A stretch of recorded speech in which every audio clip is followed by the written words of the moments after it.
Have we finally found who is responsible for suppressing the price of Bitcoin? The largest nation state in the world, who's supposed to hold the most amount of Bitcoin, might have lost their entire 193,000 Bitcoin stash. But how could they lose all of that Bitcoin? Has government incompetence allowed for the country's entire Bitcoin stack to be hacked? Or, as Bitcoin Inc. CEO David Bailey has been speculating, maybe the U.S. has been quietly selling their Bitcoin despite President Trump's push for a strategic Bitcoin reserve. Well, let's just jump straight into this news of how the U.S. Marshals Service can't account for how much Bitcoin they hold. It's going to get wild. It's a wild story. Looking at this stuff this morning, it's absolutely insane. And of course, I am not alone today. You can blame the tardiness on Luke Mikic. You guys probably all know Luke, a fellow Bitcoin streamer. And then we have a special guest for you guys, Satwise Janx. If you hang out with us on YouTube, if you're on any Bitcoin content, you probably have seen Satwise as a moderator, longtime Bitcoiner. So we got a jam-packed show for you guys. And hopefully it's all streaming. You know, I hope the Rumble show's going. Okay, it looks like it's going. All right, so let's get into this story, guys. It's absolutely insane story. So here is the scoop coming from Coindesk, and the headline is, U.S. Marshals Service can't say how much crypto it holds, complicating Bitcoin reserve plan. The agency has been plagued with procedural and organizational issues for years. Now, going into the story a little bit, the U.S. Marshals Services, aka the USMS, is tasked with managing assets seized by law enforcement in the course of criminal investigations like real estate, cash, jewelry, antiques, or vehicles, etc. And it's also supposed to be handling the government's cryptocurrencies, Bitcoin, and everything else that it sees. For example, the billions of dollars worth of Bitcoin seized by the FBI from Silk Road in 2013 is being held by the U.S. Marshal Services. Now, this is where the story starts to get kind of crazy. So I'm going to read a little bit of this. I'm going to jump around in the article a little bit, but it's absolutely insane. They literally just don't know where the Bitcoin is. So, however, the U.S. Marshals Service doesn't seem to know how much crypto it currently has. In fact, the agency is struggling to come up with a rough estimate of even its Bitcoin holdings. And this is where, you know, the rumor mill is kind of coming. A source familiar with the matter told Coindesk. And of course, that could be a problem considering that Trump has been talking about a strategic Bitcoin reserve. And part of some of the strategies were you just poured over all the Bitcoin that the U.S. Marshal Services holds, and you put that into the strategic Bitcoin reserve. And so moving forward, when you start talking about reserves, you need to be familiar with the unique properties of the assets like forks, airdrops, and the constant volatility. Now, the U.S. Marshal Service, they're trying to do it themselves, and you have to have the agencies educated enough or dealing with professionals that understand how to help them achieve their goals. And now, as the article says, even if the crypto reserve never sees the light of day, managing and liquidating seized digital assets is a crucial role for the agency, especially since asset forfeiture is used to help fund the DOJ. Now, as we start going into this story, it starts to get a little crazy on what is actually happening and what they did. And as far as I'm aware, the U.S. Marshal Service is currently managing this with individual keystrokes in an Excel spreadsheet, says the Vice President of Capture Strategy and Proposals at AdX Corporation. And, you know, they're one bad day away from $1 billion mistake. And here, I'm going to move down a little bit because, is this not highlighted? Wow. Okay, I need to find this one. Okay, here. This is where it gets absolutely insane. And as a Bitcoiner, as we constantly talk about, you need to learn how to self-custody your Bitcoin. This is where things start to get crazy. So let me find this exact portion here because this is where it gets nuts. And here you go. The U.S. Marshal Service's history of crypto management. The agency's troubles with crypto aren't new. Timothy Clark, CEO of crypto consultant firm ECC Solutions, told Coindesk that a lot of frustration had built up against the U.S. Marshal Services from both the public and private sectors over the year. As recently as 2019, the agency, quote, only handled a handful of cryptocurrency assets like like 8 or 10. So all the different U.S. government agencies had to do their own storage. Instead of the U.S. Marshal Services doing its job and in taking seizures, said Clark, a former special agent at the Department of Treasury. Now, this is the part where me and Luke were talking about this morning. It's like, what actually happened here? So not only would the U.S. Marshal Services take weeks to provide Bitcoin deposit addresses to agencies when they just made a seizure, he said, but the agency would simply share them over email without any sort of encryption or verification process. At other agencies like the IRS, such sensitive information is usually either communicated in video calls or via read-only encrypted attachments with follow-up calls for passwords and read-back verification of the addresses. And that's if specialists don't come directly on site to handle crypto wallets themselves. It was very, very insecure, and it's just shocking that nothing happened in the years that they did this. And the U.S. Marshal Service declined to comment on their practices.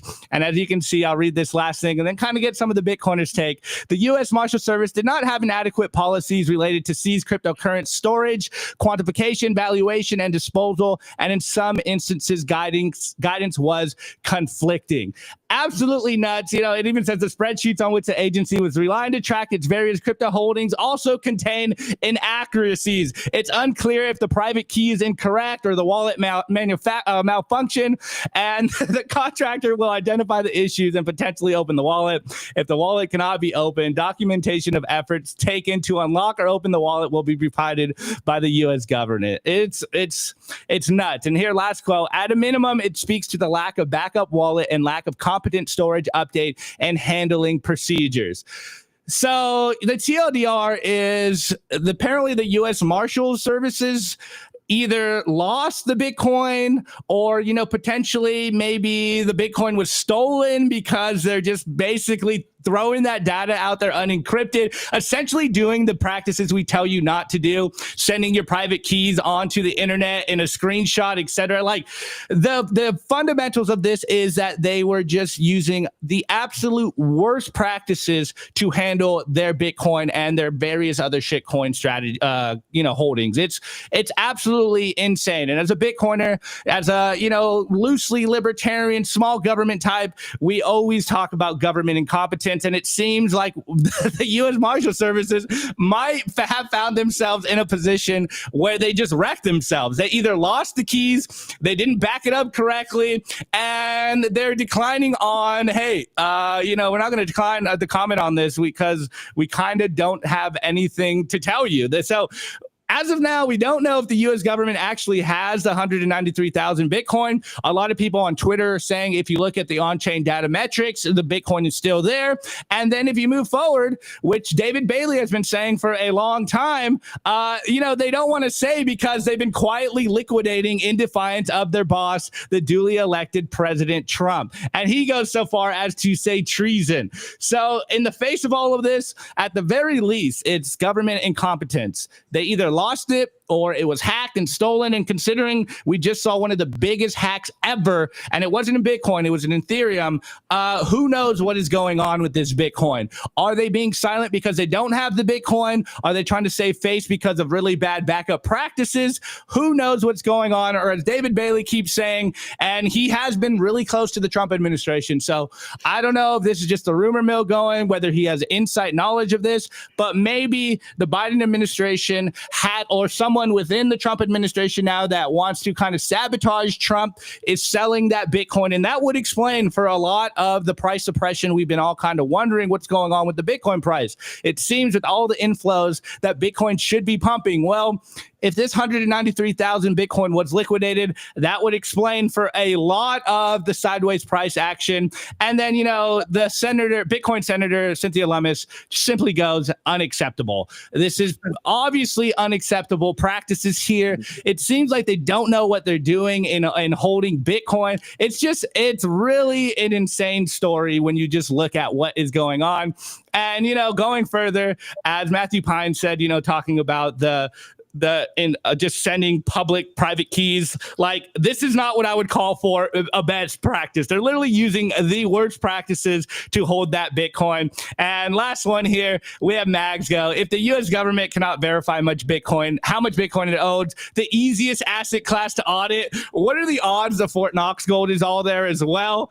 I don't know. Crazy story to hear this morning. So, drop a 1 in the chat if you think the US government lost that Bitcoin, a 2 in the chat if you think it's stolen, or a 3 in the chat if you think it's explaining the price suppression and they're actually liquidating that Bitcoin. So, I mean, when I saw this morning, or it was on Friday, I was over there in Miami with Nico, and we saw this story and we all looked at each other and we're like, what? Like, the U.S. Marshals Service seemingly lost all that Bitcoin? Like, are you kidding me? This might even be a worse example than the German government selling their Bitcoin. At least, they got the proceeds. If they lost that Bitcoin, if it was hacked or stolen, man, it kind of reminds me of what we've been saying for a long time. The myth is the U.S. government's going to ban Bitcoin. The reality is just they're so incompetent that they don't even understand how to touch Bitcoin, maintain, back up Bitcoin. So I think the TLDR of this is a golden opportunity for us to acquire sats, and just further validation from the libertarian Bitcoiners that are like, governments are just incompetent.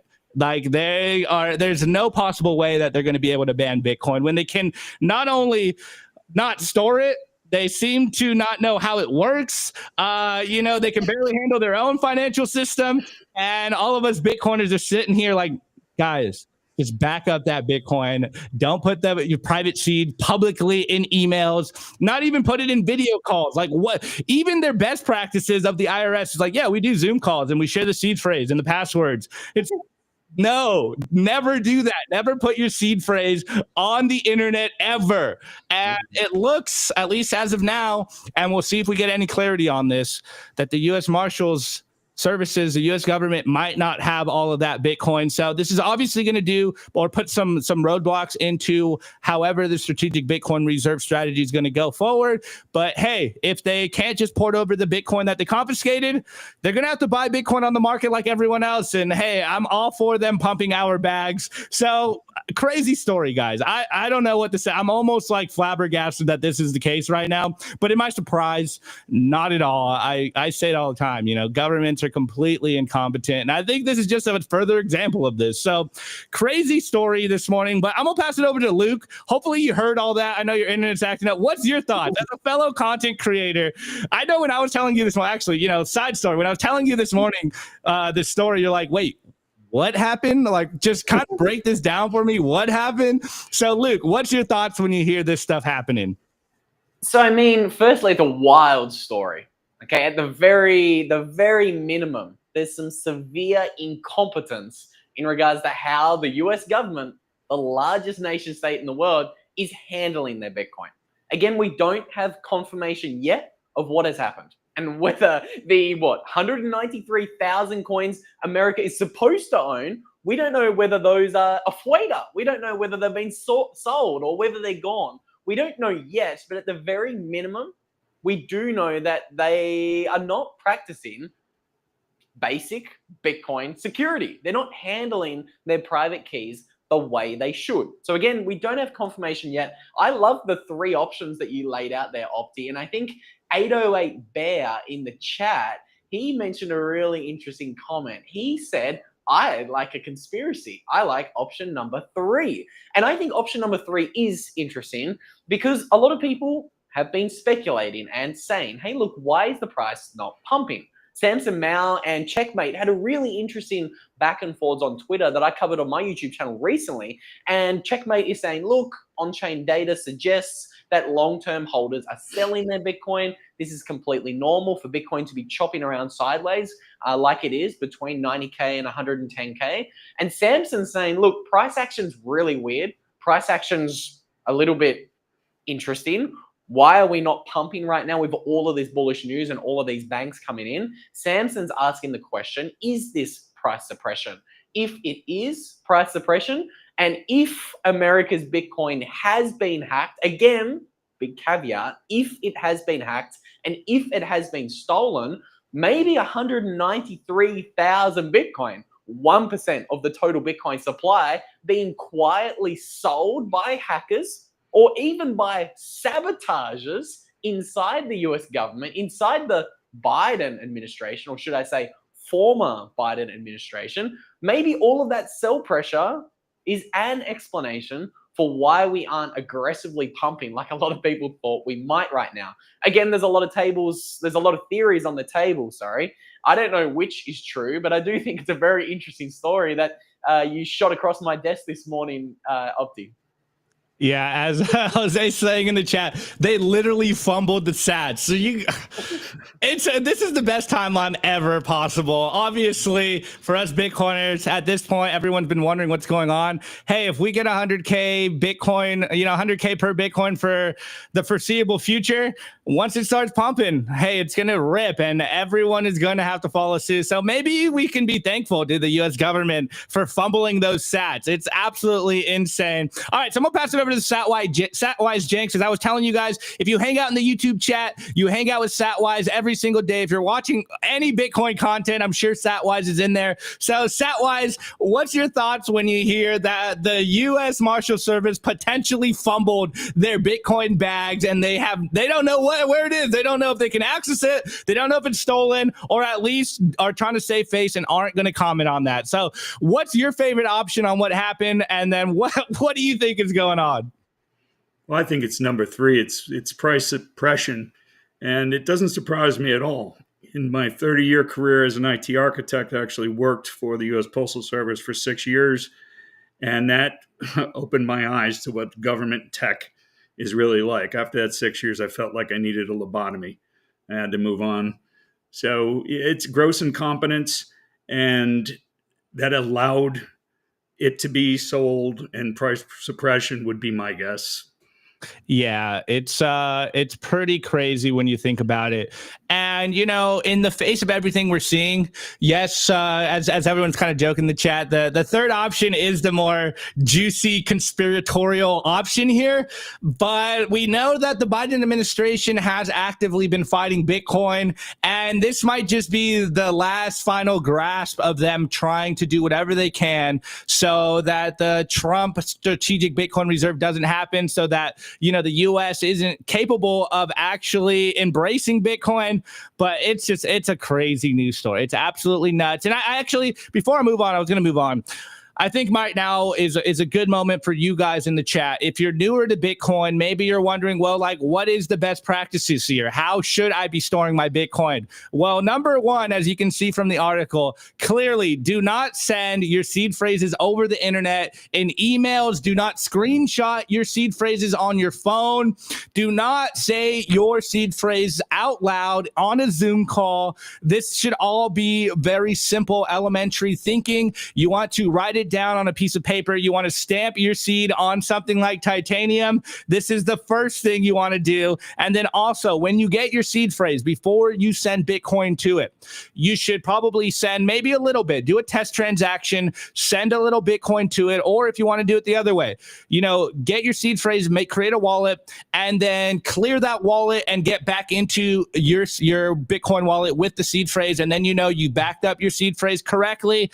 Me, I've been doing it so long that I'll do a test transaction. I create a wallet, I'll send about a couple of dollars, maybe, $1, so a couple thousand sats. Then I'll delete my wallet. I'll re-enter my seed phrase. I'll re-enter my password. And if the Bitcoin's there, then you backed it up correctly. So first of all, don't send all of your Bitcoin in one transaction to a new wallet. Best practices is to test that wallet. And then once you have your seed phrase backed up, do whatever you can to protect that. That's the simple basics for most people. 1, never put your seed phrase on the internet. And 2, make sure you have backed up your wallet before you are sending a lot of Bitcoin to it. Now, it seems like the U.S. Marshal Services don't even have those best practices going. So you're ahead of the game. You're further than the government. Absolutely nuts. Okay. All right, man. What a crazy story. Now we have some more interesting stuff going on today's show. We got a clip of Michael Saylor. He went on, national television talking about that the 100K Bitcoin price is a 90% discount of what he thinks the Bitcoin price is going to do. He actually had a very interesting meeting on Friday.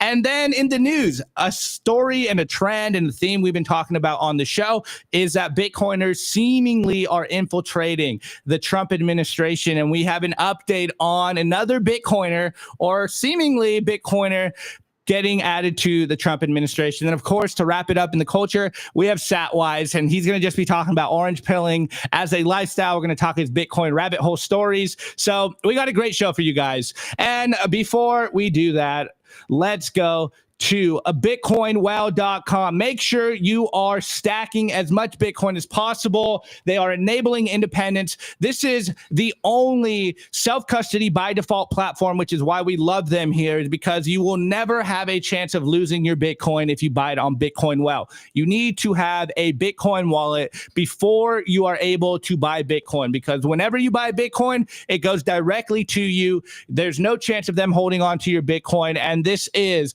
I'm pretty sure, as of now, the only Bitcoin exchange to do that. I think more companies should follow suit because, as we've seen, some of the biggest examples in this space, whether it's the Bybit hack of last week or Mt. Gox or FTX, the worst thing you can do besides putting your seed phrase on the internet is leaving your Bitcoin on an exchange. Now, if you are a Bitcoiner on the sidelines and you want to buy a huge chunk of Bitcoin starting at $50,000 or more, go to the Bitcoin Well Infinite product, the OTC desk. They'll give you a white glove service and you will be able to buy a huge chunk of Bitcoin at a time. And they'll walk you through the best practices. They're not just going to sell you the Bitcoin. They're going to make sure you're able to custody that Bitcoin, secure that Bitcoin, back up those keys. And we think the boys over at Bitcoin Well are killing it. Now, I realize we haven't done a wishing well in a minute, so we have sats here. So get your Lightning wallet up, first come, first serve, and scan the QR code, and you will win some sats before we move on. Love the wishing well. When you sign up, you get 3 tosses into the wishing well, and you have a chance to win up to 1 million sats at a time. All right, on that note, boys and girls, let's get into the rest of the show.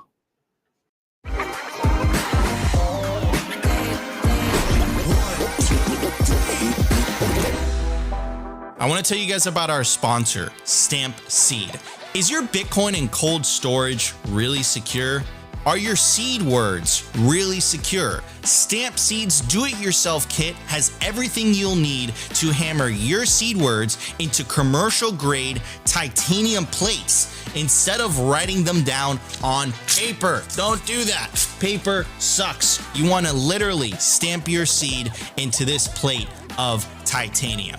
Your words are actually stamped into the metal plate with this hammer. So once your words are in, they aren't going anywhere. No risk of the plate breaking apart and your pieces falling everywhere. Titanium stamp seeds will survive nearly triple the heat produced by a house fire. They are also crush-proof, waterproof, non-corrosive, and most importantly, because this is generational wealth, time-proof. All things that paper is not, allowing you to hodl your Bitcoin for the long haul. I mean, here is the plate that they crushed. They put in water, they put a blowtorch to it, and as you can see, the words have survived. Stamp your seed on Stamp Seed. And you can use promo code SIMPLY to get 15% off anything on their store. Head over to stampseed.com today. All right, guys, scan the QR code. Make sure you are securing your seed phrase. Seemingly the theme of today's show. Make sure you are backing up your seed phrase. Make sure it's not just on a piece of paper. Make sure, at the very least, guys, you do not screenshot your seed phrase or take a picture of it and get it on the internet. You want it in something indestructible so that if, for whatever reason, some natural disasters happen, your seed phrase on a piece of paper doesn't go up in flames or get water damage, etc. What a crazy news. government incompetence. Look, I'm going to keep moving because I'm sure we can talk about this all day. All right, I'm over here on Clark Moody's dashboard looking at the Bitcoin numbers. The current Bitcoin price is 94,720. Is this why the price has been? Is this why the price is dumping? Because the world is realizing the DOJ's Marshall Service is dumping on us. All right, the sats per dollar, aka how much Bitcoin you can buy for a single dollar, aka how much the dollar is worth in Bitcoin, is currently at 1,056 sats per dollar. The block height, TikTok next block, 885,139. Bitcoin is running. It's working as designed. Now the market cap, we're kind of under the 2K or $2 trillion market cap. We're at $1.88 trillion market cap in fiat terms. The Bitcoin versus gold market cap is again down. It's at 9.08%. We've been going sideways, chop solidating for 3 months. It's over, guys. Pack it up. It's going to zero. No, I'm joking. It's going to 1 million soon, and we're going to talk about that. And the total Bitcoin that will ever be issued is currently at 94.42%, roughly 19.8 million coins in circulation. So again, there's only ever going to be 21 million. It's not even going to be 21 million. It's 20.99999 million Bitcoin in circulation that will ever be created. And that's not even accounting for the lost Bitcoin. And the realized monetary inflation taking fiat currencies to school is currently at 0.97%. Slowly but surely, it is going to zero. All right, guys. So I saw this clip of Saylor. He's on market domination. I forget what this is on. Oh, it's Yahoo Finance. Okay. Saylor went on Yahoo Finance. He's talking about the fact he's had this conversation with Dave Portnoy. If you guys have been following on the internet, Portnoy is just the perfect example of what not to do with your Bitcoin. He's going into shitcoin scamming land. He's wrecking himself. It's very simple. Again, another theme. The constant theme of this show is literally just buy Bitcoin, store that Bitcoin, create more value, and repeat the process. This is why we always say we will buy Bitcoin forever, because there's nothing else to save in. And Saylor goes on the television and says exactly this, but in a way that I think is going to start causing the FOMO in a lot of people. So let's watch this clip. Now that we've gotten there, now what? What's next? Every day for the past 4 years, I've said, buy Bitcoin, don't sell the Bitcoin. I'm going to be buying more Bitcoin. I'm going to be buying Bitcoin at the top forever. I joked with Dave Portnoy today. He said, I missed it at 10,000. I missed it at 20,000. I missed it at 100,000. I said, Dave, it's still less than $1 million a coin. You're getting a 90% discount from $1 million a coin. I'm sure that I will be buying Bitcoin at $1 million a coin, probably $1 billion a day of Bitcoin at $1 million a coin. And so I think it's a very simple idea. It's just keep buying Bitcoin with your spare capital. It's such a simple story here. Just keep buying Bitcoin with your excess profits until forever. As my friends always say, we buy local tops as generational timestamps of when I bought Bitcoin, because we all know it's going up forever, Laura. But I really like that meme he said. At 100K, Bitcoin is at a 90% discount. But before I pass it off to everyone else, there is an interesting update over the weekend. On Friday, apparently Saylor met with the SEC. And I'm only guessing that he's talking about, digital asset frameworks.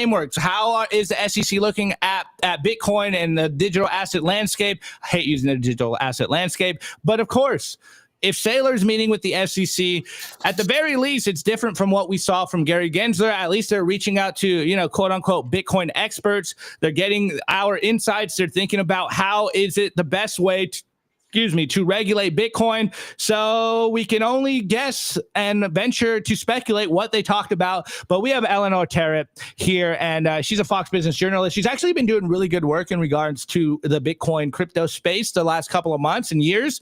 And so she says, looks like they spoke about the token taxonomy and defining specific types of digital assets, amongst other things, as per the SEC website. As you can see, digital assets frameworks, principles, and opportunity for the United States. So as a lot of Bitcoiners and really more shitcoiners have been saying, all we really need is, what do they say, regulatory clarity here. And it seems like Saylor's meeting with the SEC. So hopefully we start to see by a couple months from now, we start to get some good regulation around Bitcoin. I'm cautiously optimistic about how this is going to play out.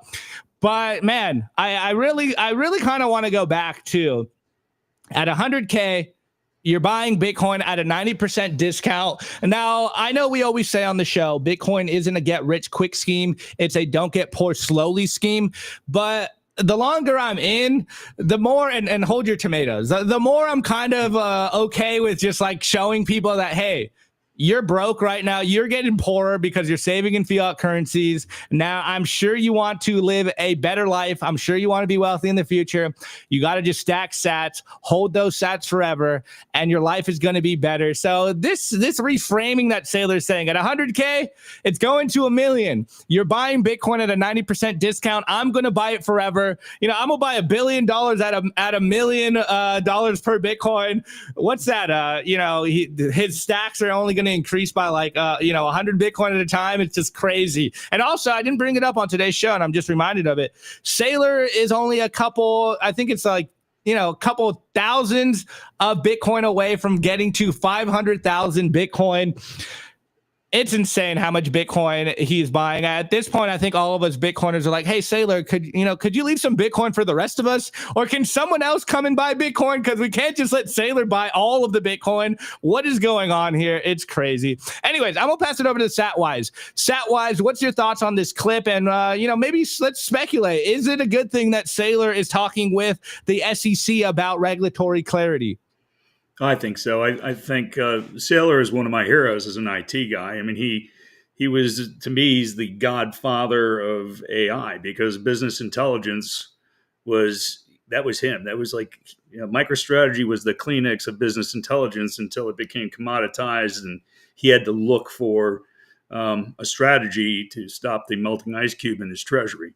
So everything Saylor does is a benefit for us. I know there's some detractors for Saylor, but look at the FASB accounting rules. He tackled that single-handedly, and anything he does with the SEC, it has to be positive at this point. I personally hope that they allow in-kind transfers for retail into the ETF, because I think that would allow people to transfer Bitcoin into an ETF, borrow against prime rates, just like the rich people do with other assets. Hopefully that's one of the things he's discussing. Yeah, totally. And we do know, I know Luke and I have covered this a few times on the show, that the ETF in-kind redemptions are being proposed right now. So hopefully we see that come down the line, because that would totally be a game changer in the Bitcoin ETF space. It would definitely stop this whole, speculation of, hey, is Bitcoin ETF just paper Bitcoin? Considering, hey, what's going on? Why isn't the price pumping when they are scooping up like years worth of Bitcoin supply? So crazy stuff. It's a crazy year. Anyways, Luke, what's your thoughts on hearing this Saylor clip? What's your thoughts on Saylor meeting with the SEC about Bitcoin?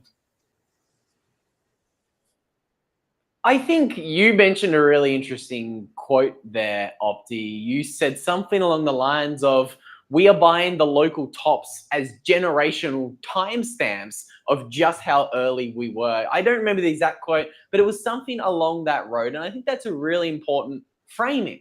I think a lot of people are looking at 100K, they're saying, oh, it's a local top. But I think a lot of people really aren't zooming out, and they're looking at Bitcoin with the same perspective that Michael Saylor is looking at Bitcoin with. Okay, I think even him saying buying Bitcoin today at $100,000 is like a 90% discount because its fair price is at least $1 million. I think that is still incredibly bearish, and that is still incredibly conservative. I think even if you look at Michael Saylor's 21-year models for Bitcoin and his 21-year forecast that he has for Bitcoin, he's built all of these models with very conservative estimates, and he's painted a picture for why Bitcoin could be worth $13 million a coin in 21 years. And again, I think that is wildly conservative. So I think a lot of people looking at Bitcoin being priced at $100,000 today and saying, hey, I'm late. I'm not going to buy any of this crazy digital internet money because it's gone from $0 to $100,000. I really do think that that unit price has really scared a lot of new people away from Bitcoin. And I think a lot of people really haven't thought about just how early we are. Because again, 1% of the world has actually bought some Bitcoin and stored it in their own address. Yes, I get it. There's like 680 million people who have bought some sort of crypto on an exchange, showing that maybe we're at like 7 to 8% adoption if you're looking at adoption that way. But the way I prefer to look at adoption is less than 80 million people have actually bought Bitcoin and stored it themselves in an on-chain address. So that means we're at less than 1% adoption. And if the price of Bitcoin has gone from zero in 2009 to $100,000 a coin today, and we're only at 1% adoption, and during these first 16 years of Bitcoin's life, 99% of the supply of Bitcoin has been mined. You guys do the maths. If 1% of the world's bought Bitcoin, 99% of the supply that will ever be available to buy has been mined. What's going to happen when the other 99% of the world FOMO into Bitcoin and there's 1% of the entire Bitcoin supply, the 21 million coins, that's going to be mined over the next 100 years? $100,000 per coin is ridiculously early. And I don't even think it's in the order of magnitude of fair value and the way we should be really thinking about Bitcoin. If we want to get really crazy, I could walk you through some math for why I think $100 million per coin in today's purchasing power is just the beginning for Bitcoin. And I actually think things get really wild, and people like Peter Dunworth are probably a lot more accurate and directionally correct for the fair purchasing power of a Bitcoin when we're talking about a Bitcoin price literally in the billions. Okay, I don't want to get too crazy. I don't want to get the tomatoes thrown at us, as you said earlier, Opti. But I really do think like $1 million a coin is wildly bearish. It's wildly conservative, and this race hasn't even started with Bitcoin at, $50 million. Wow, living up to the Monday hopium, Luke. Really, really love it. Getting everyone hopped up on the hopium today. Love it. But I mean, I kind of would say the same thing. I say it all the time. I'm bull-hearted as they come, and not only do I love the incredibly bullish price predictions, but I don't think that they're not going to happen. Like, at a certain point in time, who knows at what time, or as the saying goes, you can predict the price of Bitcoin, but you can't predict when. And I think that's kind of what we're talking about here. It's going up. We know it's going up. 21 million hard cap. All of the world's capital is going eventually, or most of the world's capital is eventually going to be touched by Bitcoin.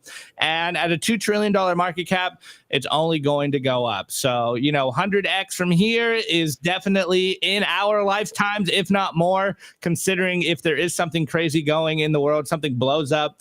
And I don't want to just, sell Bitcoin in a way that it's all doom and gloom. It's just like, look at the system as it is. If you don't see value in something that is digitally limited, full digital scarcity, then, you got to do a little research, and hopefully we can guide you along that path. But anyways, let's get into the next story, because it looks like Bitcoiners are infiltrating the U.S. government more and more every single day, and you just love to see it. So let's get into it. I want to give a shout out to our sponsor, Casa. Bitcoin security matters, but managing private keys can sometimes be complicated, especially multi-sig. What if you can secure your Bitcoin without worrying about losing a seed phrase or giving up custody? With Casa, you can completely control your Bitcoin with multi-key security, so even if one key is lost or stolen, your funds stay safe. No single point of failure, no stress. That's what I absolutely love about these guys. They make taking Bitcoin into self-custody incredibly easy with their best in industry user experience through their app. I've been personally recommending Casa for years now to my friends and family because they will get all the benefits of multi-key self-custody security without the hassle of having to learn complicated UI. And if you're thinking of one day passing on your Bitcoin to the next generation, their inheritance plan has you covered. Also, if you're a business looking to add Bitcoin to your treasury, do it the secure way with Casa for Business. To get started, go to casa.io today and get 5% off Casa Standard or Casa Premium with promo code SIMPLY.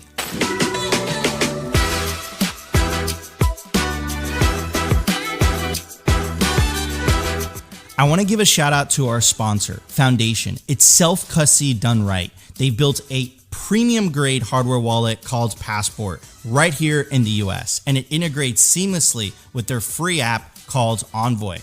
Passport is fully open source and verifiable. It's the most intuitive Bitcoin wallet designed with a UX reminiscent of a classic feature phone, so you'll know how to navigate it and use it the moment you pick it up. It's also air-gapped, meaning Bitcoin stays offline, never touching an internet connection. It's Bitcoin only, open source verifiable, air-gap security model, gorgeous design craft, premium grade materials. Get your Bitcoin off exchanges and into your own hands in just a few minutes with Passport at foundation.xyz/simply. Get peace of mind for your piece of Bitcoin. All right, guys, make sure you get yourself a beautiful passport. Don't listen to what the PodConf influencers are saying. This is 45 IQ friendly, like myself. I can use it. So don't listen to them on Twitter saying that I need to learn how to use a passport. It's easy enough for me to use it when you connect it with the Envoy app. No, I'm just kind of trolling. They were trolling me this morning. So shouts out to the whole team over there. All right, guys, let's get into this story. Okay, so we've been covering this on the show for, I guess, since November, actually like June of last year, ever since Trump kind of came out and said pro-Bitcoin stuff at Nashville. You know, one camp is like he's just giving red meat for a new base. He doesn't actually care about Bitcoin. We've seen more examples of him coming out and doubling down on his Bitcoin stance, saying he wants to make the U.S. the crypto capital of the world, of course, pushing a strategic Bitcoin reserve. And now his cabinet members are being filled up with Bitcoin. Obviously, the most famous is RFK Jr. He did an excellent speech at the Nashville conference as well. Well, you know, we got an interesting development here as well. So if you didn't see, you know, Trump's kind of doing what was his TV show? I'm blanking on his TV show. You know, where he fired the "you're fired" meme. I'm blanking on what the name was right now, but everyone knows he's the reality TV president because he was just firing people. So here we have this True Social post. And again, before you guys are like, what's this have to do with Bitcoin? I'm going to lay it out for you guys. So just give me 1 second. So here's a Trump post. Great news for law enforcement and American justice. Dan Bongino, a man of incredible love and passion for our country, has just been named the next deputy director of the FBI by the man who will be the best ever director, Kash Patel. Now, you know, going forward a little bit, he was a member of the NYPD, a highly respected special agent with the Secret Service, and also one of the most successful podcasters in the world. If you're on Rumble, he's got a huge channel. It's 3.5 million followers on Rumble. So he's one of these independent content creators. He's obviously coming from the right, but I do want to read his about page here a little bit because I think it's kind of interesting right here. At the very end, he goes, Dan Bongino tackles the hot political issues, debunking both liberal and Republican establishment rhetoric, and now he's deputy director of the FBI. So, man, it seems to be a very crazy timeline. Now, again, you're like, cool. You know, Trump announced a new deputy director of the FBI. What does this have to do with Bitcoin?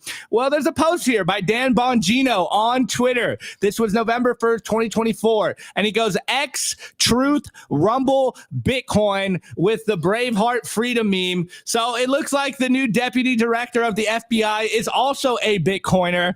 It seems like Bitcoiners are infiltrating the Trump administration. It seems like he is, you know, whether directly or indirectly, delivering on his promises of making the U.S. I'm going to say the Bitcoin capital of the world, because we're not going to let you go for that shitcoin you created, Trump. But hey, we knew some crazy stuff was going to happen. But if we get some favorable regulation around Bitcoin, obviously a strategic Bitcoin reserve in whatever fashion, and hey, as the rumors are saying, you know, maybe eliminating cap gains on Bitcoin, maybe eliminating the IRS.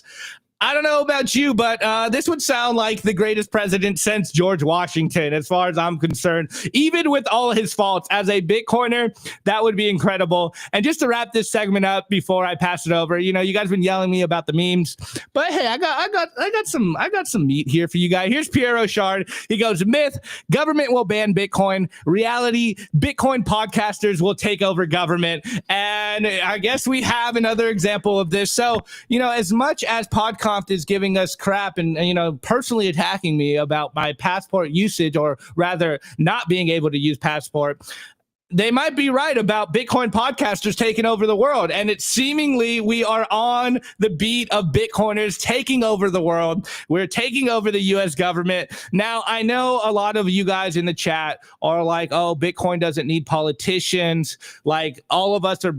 I came to Bitcoin apolitical.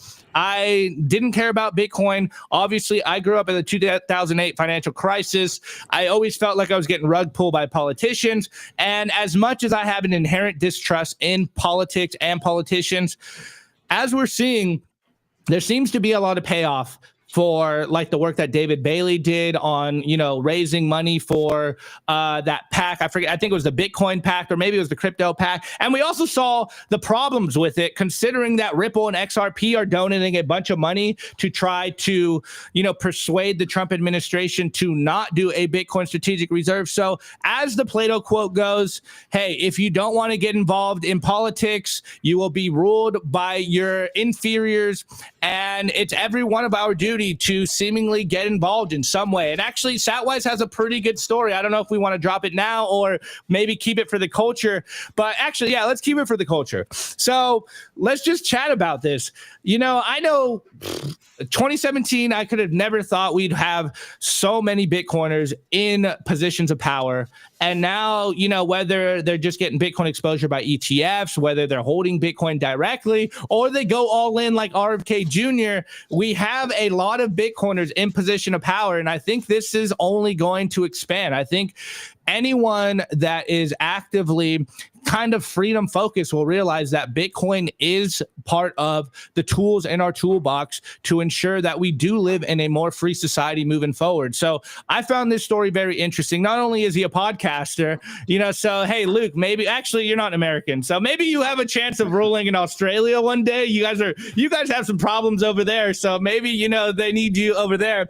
But it does seem like Bitcoiners are inheriting the earth, and hey, it's a bright orange future. And I really do think that whether it's Bitcoiners just being loud and vocal on Twitter, or reaching out to their local politicians, or doing more grand scale political action like Bitcoin Magazine has been doing to get Bitcoin in the halls of power, all of these little efforts, I think, are kind of shifting us towards a better future, combating this whole idea of needing a digital dystopia backed by a CBDC. So I'm feeling cautiously optimistic now about what's going to happen out of the Trump administration. It seems like we might be getting some bullish stuff happening over there. So another Bitcoiner in one of the highest positions of power. It's hard to be bearish on what's going on, and this isn't me being like, oh, I'm fully on board with Trump. You guys have heard my hesitations about it, and you guys know my basic stance. It's left, right, two wings of the same bird. But I don't know. It does seem like there is an active movement right now that is backed by freedom principled people. And man, maybe it's just me being duped, and maybe me being hopeful about what's to come, or my bias showing and seeing all this stuff play out. But it does seem like the next 4 years, at least in regards to Bitcoin, it might be an incredible time. So hopefully something's happened that will essentially be cemented in US law, and Bitcoin, or US, does become the Bitcoin capital of the world. So we can only kind of wait. Obviously, we're not here to pretend like we're going to get saved by politicians, or there are saviors or anything, but protect yourself by taking Bitcoin into custody. And it just seems like Bitcoiners are infiltrating. So I'm going to pass it to Satwise, because I know you and I have gone back and forth in the chat before about this. And I think you might also be kind of the voice of the chat right now. So what's your thoughts on the new deputy director of the FBI, Don Bongino, a Bitcoiner, being elected? Is this a good thing? Are we seeing a fundamental shift in politics now where they are embracing Bitcoiners, or rather, they are Bitcoiners? Yeah, I definitely think we're seeing a fundamental shift, and it's about time. It's been 16 years, and the government has fought us so hard, tooth and nail. And I'm not a fan of the Orange Man. Everyone in the chat probably knows that, but the enemy of your enemy is your friend, and the signal since he's been elected is insane. I can't imagine if Kamala won. it would have put us back so long. And everyone says, "Oh, government doesn't matter when it comes to it'll still happen." Yeah, of course it'll still happen. But some of us, like me, are almost 60 years old, and we don't have time to wait. So this is phenomenal. And every part of Trump's administration, we are seeing pro-Bitcoiners, and it's a dream come true. So this price suppression that we're seeing now, just wait. We're going to see 1 million before you know it. I believe in Samson Mao. Let's go. Omega candles coming soon. Let's go. All right, Luke, as a, fellow Bitcoiner, but also a digital nomad, and I would say an outside observer of American politics, what is your take on this news story? Obviously, you're like, hey, I'm Australian. I don't really care. I don't even live in my home country. It doesn't matter to me. We all know you're not even in America at the moment. So, but what's your thoughts on seeing seemingly Bitcoiners infiltrate the government? Is this a good or a bad thing?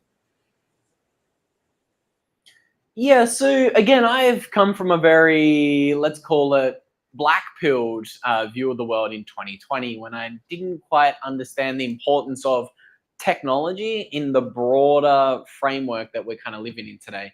And then I think Lynn Alden has a really good quote in her recent book, Broken Money.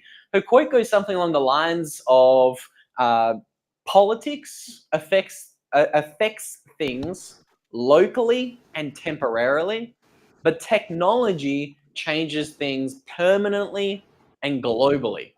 So I think I've had this, global, long-term, medium-term view of the world that we're kind of living through this separation of money and state. And it's the technologies like the internet and Bitcoin that is making this separation of money and state possible. Again, this is kind of very similar to what we saw in the 1500s, exactly 500 years ago, when the technology of the printing press separated the church from the state. Again, what happened? The printing press enabled mass distribution of books, which spread information all around the world. And people were like, once they were able to read the books for themselves, they were like, hang on a minute, the church and the state, they're kind of lying to us. I don't need to trust them to lie to us. I can now be informed and actually don't need to trust what these liars are telling me, okay? So again, it was the decentralization and democratization of information via the printing press that created the biggest revolution in history, the separation of church and state in the 1500s. But that revolution, it was a bloody one. It was a very violent revolution. I need to be very careful about what I say here. But again, I've been prepared for something similar here in the 2020s, because I think this separation in the digital realm, the digital age, I think there is so much more riding on this revolution than the one we saw in the 1500s. Because if this revolution fails, there's only two ways we can go in the digital age. Complete totalitarian nightmares like 1984, full-blown digital dystopians being built all around the world. If Bitcoin fails, this is the world we're living in. We're living in a world where facial recognition technology is everywhere. We're living in a world where you don't get a say over what happens with your own body. You have to live in the pods and eat the bugs. You have to take all of the mandated food and, let's be really careful with what I say, the mandated things that the government says you must have. We're living in this world where you have no control over your money. You have no control over your body. And you have literally no control over anything in your life. As the World Economic Forum says, their predictions for 2030 is you will own nothing, you will be happy, you will eat the bugs, you will live in the pods, and everything you own, you will rent. This is what the World Economic Forum was recently saying just a few years ago. So I think that is option B. If Bitcoin fails, this is the world we're living in. If Bitcoin and the internet and all of these decentralizing technologies that we're able to access literally on a smartphone, anybody around the world today can buy a $50 smartphone and all of a sudden start storing their energy in a form of money that can't be stolen, can't be taxed, can't be traced, can't be confiscated, and they can communicate with people all around the world without being surveilled. what the internet and Bitcoin has done, I believe, has created the potential environment for the biggest revolution in human history. And I think the fact that we're watching podcasters being elected into some of the highest positions of power in the FBI is a sign that we are winning. So again, I kind of started that monologue or that rant by saying, look, in the medium term or the long term, I'm very bullish because politics and rules and regulations can only really affect things in the short term. So I was a lot more short-term bearish back in 2020 and 2021, being trapped in my home country of Australia. But the more I've kind of evolved my thinking, it's looking as if I'm actually bullish in the short term, the medium term, and the long term. Because again, I don't trust politicians. I don't trust any politician as far as I can throw him. I don't even trust Bitcoin presidents right now, and I refuse to anchor myself to any country, even countries like El Salvador, because I am wary of things changing. But what I will say is that things are looking more short-term bullish, even in countries like America, now that we're having literal podcasters, and it's difficult to call Trump a Bitcoin president, but somebody who seems pretty hands-off in the whole Bitcoin and shitcoin space being elected. I think this is all incredibly bullish. You know, for a while there, I thought, we'll give Luke some horn. We'll give Luke some horns. You know, for a while there, again, I'm kind of teasing my friends over at the PodConf today, but they've been going really hard on Twitter, like Bitcoin podcasters will take over the world. You know, like quit your job, become a Bitcoin podcaster. Obviously, teasing the whole Bitcoin PodConf industry. We get caught up in it all the time. Though, full clarity, I am not PodConf approved, and everyone's like, "What even is PodConf?" It's a meme. They're great people over there. It's satirical, but it does seem like as we've seen kind of happen with the Babylon Bee, where you know Babylon Bee was just satirical. It would say ridiculous headlines, and then now over the years, so many actual news stories come out that are even more ridiculous than the Babylon Bee and predicted those news stories. And I think now the PodConf is completely approved here. You know, fully validated. They were talking about podcasters will take over the world, and it's seemingly happening as we speak. So it's an incredible timeline we are in right now. Anyways, before we wrap up today's show, guys, make sure you smash the like button. I forgot to say that earlier. Let's get 10 likes up to 200 right now as we transition and we talk about Satwise's Bitcoin journey. As he said earlier, he's been in Bitcoin for 13 years now, since 2012. Actual 2013, OG, yeah. 2013, amazing. And we're going to be talking about, you know, orange pilling as a lifestyle. As you see his shirt, I told you so. And actually, interesting story in regards to one of these updates from, you know, the state pushing a strategic Bitcoin reserve. So without further ado, let's get into the culture. I want to give a shout out to our sponsor, HIVE Digital Technologies. As the first ever public miner, HIVE's been battle tested through every possible market. And as the first with an AI strategy, HIVE continues to redefine the future of sustainable energy. Also, gotta casually drop this in here, HIVE consistently tops the industry in Bitcoin mined per exahash. They're lean and mean, they're green and clean, and they're changing the game. Learn more by following them at HIVE Digital Tech or check out their website, hivedigitaltech.com.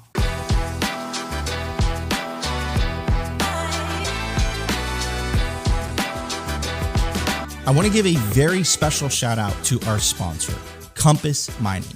They make Bitcoin mining accessible to everyone, from beginners to experienced investors. Their turnkey miners gets you online and hashing within 48 hours, making it easier than ever to start your mining journey. Plus, with their active marketplace, you can resell your miner at any time, adding flexibility and value to your investment. Visit their website to access a wealth of resources, learning everything you need to know about Bitcoin mining. Take your first step into the world of Bitcoin mining with confidence. Discover more at compassmining.io. Again, compassmining.io, and see how Compass Mining can power your success. All right, guys.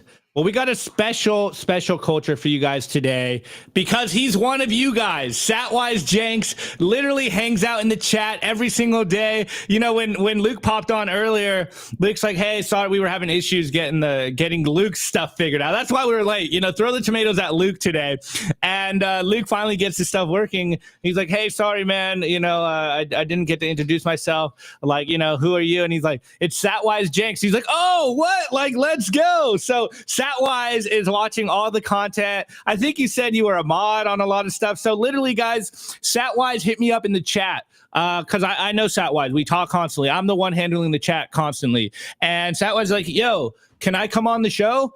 And or it's like, I think you were trolling me, like, or do I have to be like a big Bitcoin influencer? I'm like, no, if you have something to say, like, come on the show. So literally, he hangs out in the chat with us, and we brought him on the show.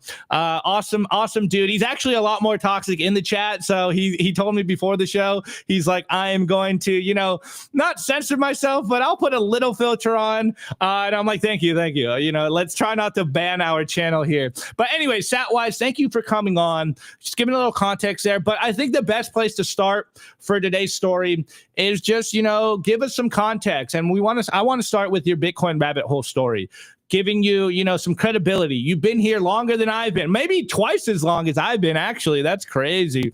But yeah, you're saying you were a 2013 Bitcoiner. So for the new people, maybe there's some new people that just came in this cycle. Maybe they came in the 2021 cycle. Just drop some wisdom for the people out there, Satwise. Let's talk about your rabbit hole story, and then we'll talk about the next couple of topics that I know you want to hit on. So the floor is yours. Okay, well, especially for the new people, I just want to drop a little pearl of wisdom. Back when I first got in, it was below 100. I knew it was going to hit 100,000 even back then. Just as everyone should be confident that a million is bearish, it's going to 10 million. So let me just start with that. It's never too late to purchase Bitcoin, to start saving in Bitcoin, because it's going up forever, as we know. But my journey started in 2012. My best friend, who I worked with at Bell Labs for 4 years, went on to become an IBM distinguished engineer, and he had access to their supercomputer named Watson. I don't know if I'm dating myself there, but it's basically the predecessor of AI is Watson. And one day he decided to just throw a Bitcoin mining software on Watson. And the next day he had 50 Bitcoin sitting there because it was during the first epoch. So he thought, oh, that was neat. So he did it again, got another 50 Bitcoin. A week later, IBM Security contacts me and said, we had a massive power spike 2 days. What happened? And he was in VR software for IBM at the time. He said, oh, my program just went into an infinite loop. And they're like, oh, okay. But when he told me that story, I realized that energy backs Bitcoin. It's not out of thin air like the US dollar is printed. So that was a big learning for me. And unfortunately, I didn't buy. It was 2012. Like, oh, I thought I missed it, because he told me about it when it was like $5, and it went to 10, then it went to 20. And I always thought I was too late. So there's another pearl of wisdom. You're never too late. Never too late. You just have to start Bitcoining. And eventually, it went over $100. And it was during the Cyprus bail-in 2013 that I realized that your money is not safe in a bank. So when it shot back under 100, that's when I made my initial purchase. And I lost some of it S-coining, I got to admit. And I lost a couple Bitcoin on a phone that I was trying to back up, and I never wrote down my key phrase. So I made every mistake a Bitcoiner could possibly make. But the biggest mistake, I'm going to fast forward from my IBM buddy. Unfortunately, a few years ago, he died young. He passed away, had a heart attack at the age of 50. And there's someone with hundreds and hundreds of Bitcoin, because he continued mining his own Bitcoin. And his widow he didn't leave anything for his widow. Oof. And I went up there and I spent days just looking. I found empty wallets, but I never found his stash. And now his widow not only lost a husband, but lost a fortune. So you have to back up your Bitcoin. It's so critical and essential. If you love your family, back up your Bitcoin. Wow. And not only back it up, but also, not overcomplicating it. So as a lot of new products are coming out, kind of figuring out your wills and everything and how you can pass that Bitcoin on to your family or, your loved ones, because I've heard a lot of stories that are very similar like that. And man, what a heartbreaking story. And as everyone is saying in the chat that, IBM's Watson was mining Bitcoin back in the day. What a legendary nugget of lore there. Okay, so Satwise, before we go into other topics, I do kind of want to ask a personal question to you. You've been in Bitcoin since 2013. We're in 2025. So like looking backwards on your journey, does it feel like things are happening faster than you thought it would? Or, you're just like, it's all one blurry, long decade of being a Bitcoiner and there's been ups and downs. And this is just the newest iteration of that roller coaster ride. Because, I got in Bitcoin in 2017. It's what, eight years now? That's crazy. And it does seem like things are happening faster than I could have imagined, especially these new developments we're seeing from the Trump administration and all these Bitcoiners getting in positions of power. And it seems like things happen very, very quickly. But when you go through it, the long, just freaking just brutal bear markets, the euphoric bull markets, it's like it goes by so fast, but also in the moment you're like, man, when's it going to get fun again? So Satwise, what's your thoughts on the current state of Bitcoin looking backwards? Well, I really think that there was before Trump and after Trump when it comes to Bitcoin. Experiencing all the previous epochs and up and down, and I knew it was inevitable. One of the things that really turned me on to it was when my buddy from IBM said, this is just like Napster, except we don't need banks anymore. And my academic background actually wasn't IT. I was a finance, economics, international business major, and I got an MBA on top of that. And I wanted to be a finance guy, traditional Wall Street guy, like greed is good, Gordon Gekko. That really struck me. But when I went to Temple University and they had a top 20 business school there, I was stunned by the time I graduated to realize what a house of cards this really was. The financial system is a joke, a pure joke. And that's why I migrated into tech. But to get back to answering your question, it felt slow and steady. And every epoch, someone would say, hey, this time's different. This time's different. I never felt that way. Now, for the first time, I feel like it's different. Hyper Bitcoinization is going to happen. It's happening now as we speak. Yeah. I say the same thing. It's really, I'm trying not to be the cliche Bitcoiner. And me and Luke have this conversation all the time. It's like, we try not to be the cliche Bitcoiner, but this time does actually feel different. Obviously, we're 2 months into it, and we'll only be able to see it in hindsight, but this time does feel a lot different than how we've seen it in the past. And obviously, it's going to be incredible as we move into, as you said, the hyper Bitcoinization that is seemingly on the horizon. So, Satwise, I think right now is a good place to pivot. Let's talk about the Pennsylvania bill. You have some good insights on what's going on. So first, could you give people some context to that and then tell the people how you're personally involved in this? Yeah, sure. Well, back in November, Pennsylvania was the first state to announce it was pursuing a strategic Bitcoin reserve. And now we have, over 30? I follow Luke's charts all the time. I think we have over 30 states that have applied. But what went missing is that between the Pennsylvania House session last year in 2024 that initiated it, it was House Bill 2664, it was introduced by a lame duck congressman, and the co-sponsor was also lame duck. So although it was newsworthy, when the 2025 docket was picked up, it disappeared. It wasn't there.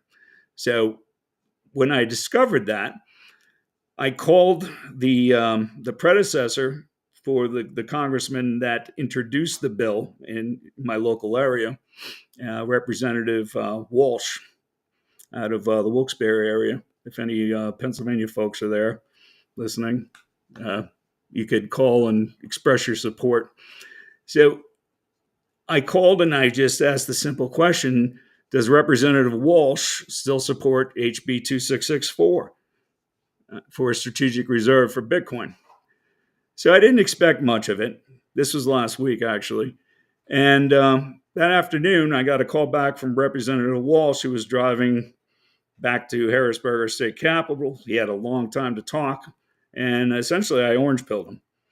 And he wants me to come in. I have an appointment on March 20th to go into his office and actually review HB 2664 line by line in detail. So he could reintroduce it and get it back on the docket in Pennsylvania for 2025. Incredible. Absolutely incredible. And I think that goes to show, as cynical as Satwise might be in the YouTube chat sometimes, and anti-political as you are, is actually making a difference. And it just started with a simple phone call. So that's incredible to hear that you just called them, reached out, and seemingly opened the door to this conversation. So maybe Pennsylvania will be actually, I think I'm a little biased here. I think Texas is going to take that title as the first state to add a strategic Bitcoin reserve. But I mean, this really goes kind of back to what we saw with the SEC reaching out to Saylor. And this is kind of where us Bitcoiners can actually effectuate change. Now, I know a lot of people are, I would say, allergic to politicians, but even a simple conversation, it seems like you have pushed the needle forward, Satwise. So that's incredible. I'd love to hear some more updates on that. And of course, we'll be talking about that back and forth in the chat here. Awesome. I love that story. Okay. Final pivot, and then I'll bring, Luke into this because he's also a part of this. But you wanted to come on the show and talk about like orange pilling as a lifestyle. And I think this is a perfect segue considering that you have essentially influenced a politician to rewrite the strategic Bitcoin reserve for Pennsylvania. So again, floor's all yours. Hit it. What do you want? What do you think that the chat is missing with this idea of orange pilling as a lifestyle? Well, if you want to see the changes, you have to be the change that you want to be. So I've embarrassed my family so many times when we were out, and I just talked to whatever vendor we're frequenting and asked them about Bitcoin. But I've orange pilled so many people in doing that over the last 10 years. It's been very satisfying. So if you're not afraid to just open up that door and say, have you heard of Bitcoin? Do you understand hard money? And honestly, the best thing for me is retailers, because retailers, I introduced them to the Lightning Network, and they love not having to pay credit card fees. So there's one food vendor near me that I pay in Bitcoin all the time, and then I just go on and replenish the Bitcoin I spend with him to build a circular economy. And he told me he's never sold a single sat. He saved everything. And that I spent a lot of money there, and he's basically 5x'd what I've spent. So if you approach it in different ways, not necessarily, hey, Bitcoin, but you have to really focus on the needs of the people. And I think Lightning is going to be the fulfillment of the old HTTP 402 protocol we used to see in web browsers, because back then they were smart enough to build in a protocol for payments on the internet. It's not going to be Bitcoin because it settles for every 10 minutes, but Lightning is it, especially with Bolt 12, upgrading from Bolt 11. If that's widely accepted, we have reusable QR codes and privacy with Lightning. And I think that could be amazingly disruptive technology for the banking industry, especially the debit card industry. Because why pay those fees? Those fees are being passed on to us anymore. You probably see you're going to pay, you get a discount with cash, or if you use a card, you're going to pay 3% more. Now, if you attack the basic needs of the public with what Bitcoin can provide, it's a better strategy. At least for me, that it works fairly well. Love it, Sat. Well, man, it seems like you are definitely moving the cultural needle towards hyper Bitcoinization. Now I'm gonna pass it over to Luke. You have this opportunity now. Satwise is commenting on your chat all the time. You're familiar with Satwise, so if you want to ask him some questions, maybe some comments, whatever you want, let's get some Luke in here.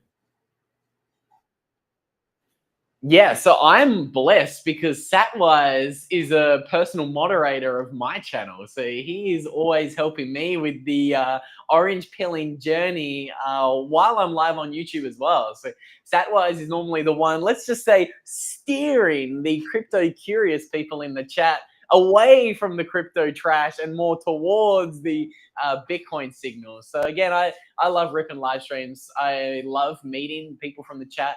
I've met a couple of people who honestly just started commenting on my live stream videos like in the flesh over the past few months at conferences. And you're at a conference and someone's like, hey, this is my handle. I'm always in your chat on YouTube. It's a beautiful mission. It's a shared mission that I think we're all on. And again, it's not something you can do alone. It's certainly a little bit of a team mission, so to say, trying to orange pill the world. And I think doing it online like we all are today is I believe it's the easiest way to hyper Bitcoinize the world. I used to be the guy who used to meet every single person in the meet space and be like, hey, after I talk to them for 30 seconds, I grab them by the shoulders and start shaking them and say, you have to learn about this thing called Bitcoin. And I learned pretty quickly that that's just not the way to orange pill the world most effectively. I think, again, we only have very limited time and energy, both time and energy, just like Bitcoin, very rare, very scarce. I think we do need to be very cautious with how we use our time and energy, which is why I'm super bullish on trying to orange pill people online as opposed to meet space. And I think doing them online live is just it's another experience. There's so many regulars in the chat right now. I'm reading all the comments as I'm talking over here on the Simply channel. And again, I think it's a beautiful thing trying to orange pill the world. And live streams like this make it happen. So yeah, I'm just pumped to be a part of it. And again, I'm super bullish, super thrilled to be here, Opti. So thanks for the invite, and thank you to guys like Satwise who help keep our chat clean and help that orange pilling journey and make it a lot easier for all of us. Yeah, totally, man, totally. And also adding really good context and takes to everything we're doing. I see a few of the regulars in the chat, and I didn't have to tell Satwise before the show that it's the troll box, because he knows he's a part of the troll box. But so I say all that to say, keeping us honest in the chat. Love you guys. This is what it's all about. So Satwise, thank you so much. I will give you the last floor here. What's the final message you want to get across to your fellow regulars in the chat, and then of course new viewers that maybe are hanging out for the first time? Yeah, never stop trying to orange pill people. Don't ever quit. Don't get discouraged if you get rejected, especially your family. I've been in, like I said, over 12 years. It took me 10 years to orange pill my family. 10 years. And this past Christmas, they bought me this shirt. So that was the best vindication I could have ever received. Love it. Love it. 10 years. So there you go, guys. Lower your time preference. It's going to take you 10 years to orange pill your family. And maybe you too can get a shirt soon from your loved ones. Love it. Love it. Okay. Before I go, though, shouts out to Elaine, because she reminded me that there were some super chats in the chat.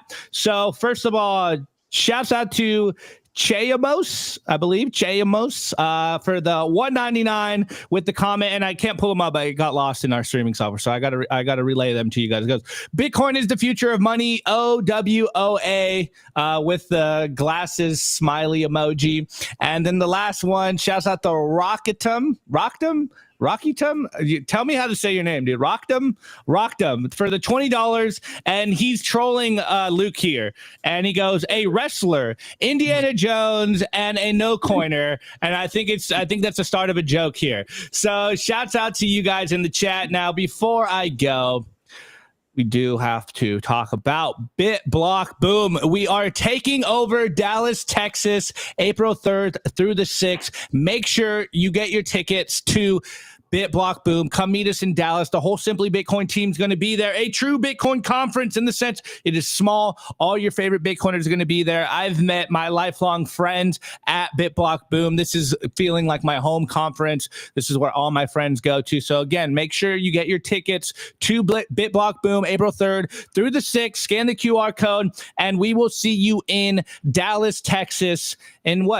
2 months? Yeah, well, less than 2 months, guys. So hopefully we see you guys. And of course, if you're still stacking sats, we will be live streaming it for you guys on our channel. So with that said, thank you, Luke.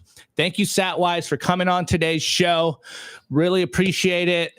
And man, what a great way to start the Monday. We got a little hopium in there. We got some rabbit hole stories. We got some crazy things going on in the world. So hey, the show don't stop, guys. We will be back. On that note, Luke, thank you. Satwise, thank you. And we'll see you guys soon. Okay, let me pull you guys off the stream. Hang out for a second while I wrap up.